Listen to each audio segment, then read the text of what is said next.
Mukati mekupambana kudzidzira kuti amatina vose enyika ino tataura nyaya yemukoma ndiyo kwamurewa kwanzi izo pane munhu asenda message zvikandizo kana angave muprofita ari kugrange aiwa tinomuziva simba anaro right nekwamurewa ndobva nezvoenda zvakare panyaya yekuti izvo takambotaura pano mukoma KB nyaya yemwana wekunzi awanikwa ari musaga awanika ari musaga ndokuenda kumapurisa ndokunotaura kuti ndanga ndaiswa musaga nanhengi ndokuvhurwa docket ravhurwa docket nyaya ikanzi ipinde kumataredzi mhosva mukoti yanzi ipinde kumataredzi mhosva kuchinzi mangwana nyaya iri kupinda mukoti nokuti mwana wayenenainesani kuna kutaura achinzi izvo pane zvaachataura zvinoda iye mwana achibva ashayikwa achibva anyangarika disappear okay. Mwana uyo anyangarika mhuri yeZimbabwe izvezvi kutaura kune kwatiri kuita mapurisa akaita basa mwana uyu akanotorwa akauya akawanikwa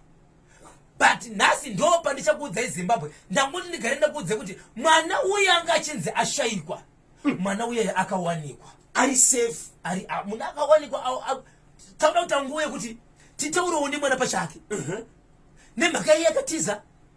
zvakambomira sei anga ari kupi nokuti kwasho kukawanika mwana ariko atorwa uyu vacho vakanga vaine mwana havana kutorwawo zvemapurisa variko vanoti mwana akangouyawo saka ndanga ndichigara naye ripoti kumapurisa havana kuisa saka nyaya ndinayo pano ndoda kuti ndibate masaidhi maviri wacho ari kutaurwa nezita ari kuenda mukoti achimira achiti ndini ndiri kunzi ndanga ndine mwana asi aindema sokutaura kwake tichataura naye okay. Nhasi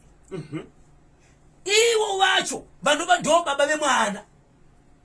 nhasi zvanga tichataura navo vaine mwana wavo right tikaita rombo rakanaka tigosvika zvakare pacho panga paine mwana kuti akasvika masvikiro api rini mukazodii asi musati mapedza kutaura pamwe chete nekuzozivisa mhuri yeZimbabwe zvamunenge manzwa Zimbabwe iri kuda kuziva kuti mwana ari safe pamwe chete neutano hwake hwakakwana here mwana iko zvino zvaari kufamba nemakumbo ake ari kutotaura tisangazive kuti achati muchesti make muri kurwadza here kandi mune zvipi nokuti tine mamwe mashoko ari kubuda zvakare pamusoro pezviitiko izvo nemaaudio ari kutenderera musocial media akuti mamwe vari saiti iyi vamwe vari saiti iyi zvichienderana nevagari munzvimbo nezvavanoona nokuti mwana uyu kugara kwaanoita pamba apa anogara chiti nababa varipo 2 hapana mai right